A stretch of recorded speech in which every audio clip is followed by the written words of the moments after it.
ஸ்டாலின் முதல்வர் ஆவதற்கு முன் ஓசியில் பரோட்டா கேட்டு மல்லு கட்டிய திமுகவினர் ஸ்டாலின் முதல்வரானவுடன் மக்களின் கிட்னியை திருடி விற்கும் அளவிற்கு வளர்ந்துள்ளனர். கிட்னி திருட்டு பிசினஸில் கொடிகட்டி பறந்த உடன்பிறப்புகளுக்கு உயர்நீதிமன்ற மதுரை கிளை தரமான பதிலடியை கொடுத்திருக்கிறது. நாமக்கல் மாவட்டம் பள்ளிப்பாளையம் மற்றும் அதன் சுற்றுவட்டார கிராமங்களில் இருக்கும் ஏழை எளிய நெசவாளர்களுக்கு பணம் கொடுக்கிறோம் என ஆசை காட்டி அவர்களது கிட்னியை திருடி விற்பனை செய்துள்ளனர் திமுகவின் மிக முக்கிய புள்ளிகள். திராவிட ஆனந்த் எனும் திமுக புரோக்கர் தான் மக்களை மூளைச்சலவை செய்துள்ளார். கிட்னி திருட்டுகள் திமுக எம்எல்ஏ கதிரவனுக்கு சொந்தமான மருத்துவமனையில் நடந்துள்ளது.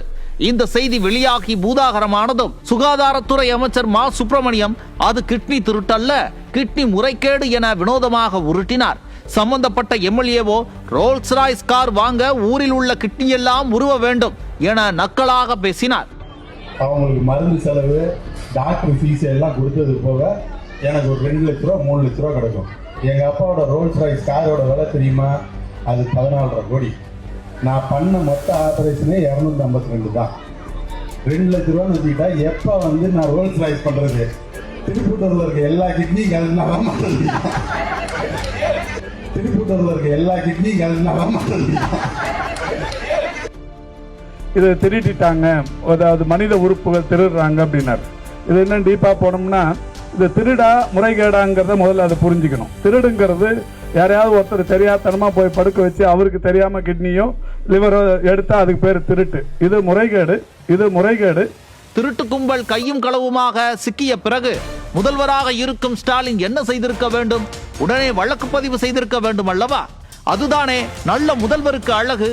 ஆனால் ஸ்டாலின் அரசோ வழக்கு எதுவும் பதிவு செய்யாமல் எங்களுக்கு புகார் எதுவும் வரவில்லை என சப்பை கட்டியது. திமுக எம்எல்ஏவின் மருத்துவமனையில் உறுப்பு மாற்று அறுவை சிகிச்சை நடைபெறுவதற்கான அனுமதியை மட்டுமே ரத்து செய்தது.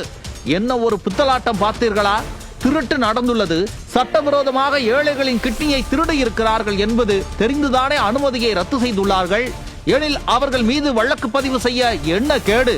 வழக்கு பதிவு செய்தால், முறையாக விசாரித்தால் இன்னும் பல முக்கிய புள்ளிகள் சிக்குவார்கள். அதனால்தான் வழக்கு பதிவு செய்யப்படவில்லை என்கிறார்கள் உள் விவகாரங்களை அறிந்தவர்கள். உலகிலேயே மிக கொடிய குற்றம் மனித உறுப்புகளை திருடுவதுதான். அதை செய்துவிட்டு தப்பிக்க முடியுமா? இன்று இது குறித்து பொதுநல வழக்கு தாக்கல் செய்யப்பட்டது. அதில் இந்த கிட்னி திருட்டு 1994 மனித உறுப்புகள் மற்றும் திசுக்கள் மாற்று அறுவை சிகிச்சை சட்டத்திற்கு எதிரானது. ஆனால் தமிழக அரசு இந்த விவகாரத்தில் இதுவரை உரிய நடவடிக்கை எடுக்கவில்லை. மேலும் இந்த விவகாரத்தில் அரசியல் கட்சியினரின் தொடர்பு உள்ளதால் இந்த வழக்கை மாநில காவல்துறை விசாரணை செய்தால் விசாரணை நேர்மையாக இருக்காது.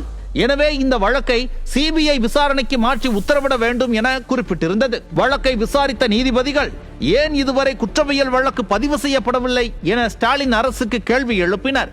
அதற்கு அரசு தரப்போ இதுபோன்ற வழக்குகளில் புகார் அளிக்கப்பட்டால் மட்டுமே குற்றவியல் வழக்கு பதிவு செய்யப்பட வேண்டும் என நீதிமன்ற உத்தரவு உள்ளது என நம்மிடம் சொல்வதை போலவே சொன்னது. அதற்கு நீதிபதிகள் இந்த வழக்கில் பொதுமக்கள் பாதிக்கப்பட்டிருக்கிறார்கள், அது தெரிய வந்த பின்னர் வழக்கு பதிவு செய்யப்பட்டிருக்க வேண்டும், வழக்கு பதிவு செய்வதில் உரிய வழிகாட்டுதல்கள் பிறப்பிக்கப்பட வேண்டும் என குறிப்பிட்டிருந்தனர். தொடர்ந்து பள்ளிப்பாளையம் கிட்னி விற்பனை செய்யப்பட்ட விவகாரம் தொடர்பாக கிட்னி மோசடி வழக்கில் நீதிமன்றமே 5 IPS அதிகாரிகள் கொண்ட விசாரணை குழுவை அமைத்துள்ளனர். இந்த குழுவின் விசாரணையை நேரடியாக நீதிமன்றமே கவனிக்கும் என உத்தரவிட்டுள்ளனர். சட்டவிரோதமாக மனித உறுப்புகளையே திருடினாலும் திருடியது திமுக காரன் என்றால் ஸ்டாலின் நடவடிக்கை எடுக்க மாட்டார் என்பதற்கு இது ஒரு உதாரணம். வழக்கு பதிவு செய்யவே நீதிபதிகள் உத்தரவிட வேண்டிய சூழல் இருக்கிறது. தமிழகத்தில் உடைமைக்கு பாதுகாப்பில்லை என்கிற சூழலில் இருந்து தற்போது மக்களின் உறுப்புகளுக்கே பாதுகாப்பில்லை என்கிற சூழல் வந்துள்ளது. மக்கள் இப்படி அசாதாரண சூழலில் இருக்கும் போது கருணாநிதி அறிமுகப்படுத்திய இளவரசர் ஸ்டாலின் இங்கிலாந்துக்கு செல்கிறார்.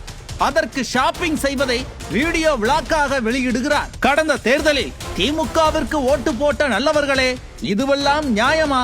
சிந்தித்து பாருங்கள்.